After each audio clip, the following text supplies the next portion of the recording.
What if I told you that most people who feel behind in life aren't actually behind at all? They're measuring themselves with a broken ruler, and every day, without realizing it, they use that ruler to judge their career, their relationships, their income, their future, even their worth. The worst part? The harder they try to catch up, the more behind they feel. Maybe you felt it too. You wake up, check your phone, and before your feet even touch the floor, someone else seems to be living the life you wanted. A promotion, a wedding, a new house, a startup launch, a dream vacation. Meanwhile, your morning looks exactly like yesterday's, and a question quietly slips into your mind. Am I falling behind? It's a strange feeling, because on paper, your life might be perfectly fine. Maybe you're working, studying, building something, trying your best, yet somehow, it feels like everyone else got the instruction manual for life, and you didn't. But here's something worth noticing. Have you ever seen an airport from above? Planes are constantly moving. Some are taking off, some are landing, some are delayed, some are still waiting at the gate. Now imagine walking into that airport and asking, why isn't my flight where that one is? It sounds ridiculous, because every plane has a different destination, a different route, a different departure time. Yet that's exactly how most people judge their lives. Someone gets married at 25. Someone starts a business at 32. Someone discovers their passion at 48. Someone changes their entire life at 60. Different routes, different destinations, different timing. But we keep looking at another person's runway and wondering why we're not there yet. And that's where the feeling begins. Not in reality, in comparison. Here's something fascinating. Your brain was never designed to compare itself to thousands of people. For most of human history, your social world was tiny. A few friends, a few neighbors, a few family members. That was it.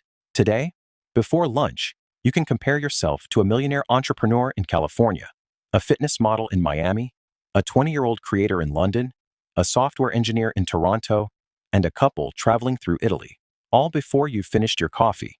Your brain treats these people as reference points. But they're not reference points. They're strangers living entirely different lives. Imagine trying to navigate New York using a map of Tokyo. The map isn't wrong. It's just for somewhere else. And that's exactly what happens when you use someone else's timeline to judge your own progress.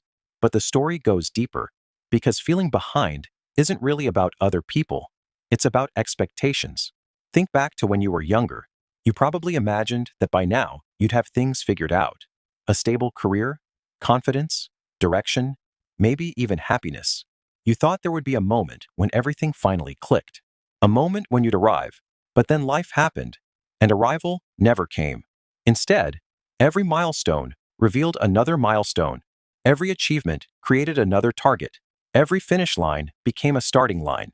Psychologists sometimes call this the arrival fallacy, the belief that happiness exists somewhere in the future, just beyond the next achievement, just beyond the next promotion, just beyond the next relationship. But when you finally get there, the feeling doesn't stay, because the mind adapts. The goal that once seemed extraordinary becomes normal, and then a new goal appears. It's like standing on a mountain. You struggle for years to reach the top, then you arrive, and discover another mountain behind it, and another, which means something important. The feeling of being behind often has nothing to do with your actual progress. It comes from constantly moving the definition of enough. Now here's the part almost nobody talks about. You're not only comparing yourself to others, you're comparing yourself to a carefully edited version of others.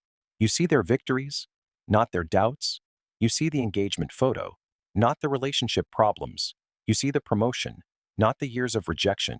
You see the finished chapter, not the messy draft. Imagine watching only the final scene of every movie, every triumph, every celebration, every happy ending. Then comparing that to your own unfinished story. Of course you'd feel behind. The comparison was unfair from the start. But there's an even deeper psychological trap, and once you see it, it's hard to unsee. Your brain has a built-in bias. It looks upward, not downward, not sideways.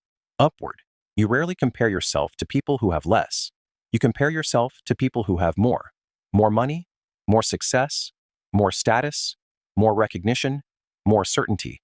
It's almost automatic, which means the game is rigged. No matter how much progress you make, There will always be someone further ahead. Always. The entrepreneur compares himself to a larger entrepreneur. The athlete compares herself to a better athlete. The millionaire compares himself to a billionaire. The person you're jealous of is probably jealous of someone else. And the cycle never ends. Because comparison doesn't have a finish line. It only has a direction. Up. That's why some of the most successful people in the world still feel inadequate. They won the race, then discovered another race waiting for them, and another after that, and another after that. So maybe the problem isn't that you're behind. Maybe the problem is that you're playing a game that cannot be won. Think about that. How many years have you spent measuring yourself against people who aren't living your life? People with different opportunities, different struggles, different goals, different values, different definitions of success. What if you've been trying to catch up to people you were never supposed to compete with? What if your life isn't asking you to be ahead of everyone else? What if it's asking you to become more yourself? Because growth isn't about outrunning strangers. It's about becoming someone you couldn't have been yesterday. A stronger version, a wiser version, a more capable version. That's real progress. And unlike comparison, it actually has meaning. So the next time you feel behind, pause for a moment. Ask yourself, behind who? Behind according to whom? Behind on whose timeline? Because the answer might surprise you. Most timelines are imaginary. Most deadlines are invented. Most comparisons are meaningless.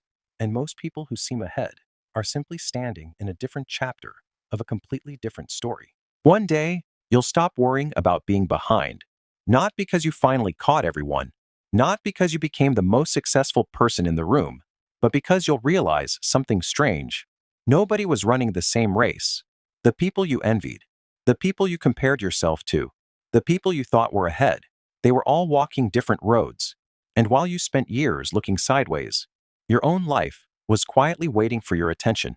The moment you stop measuring your journey with someone else's ruler, you finally get to see how far you've actually come.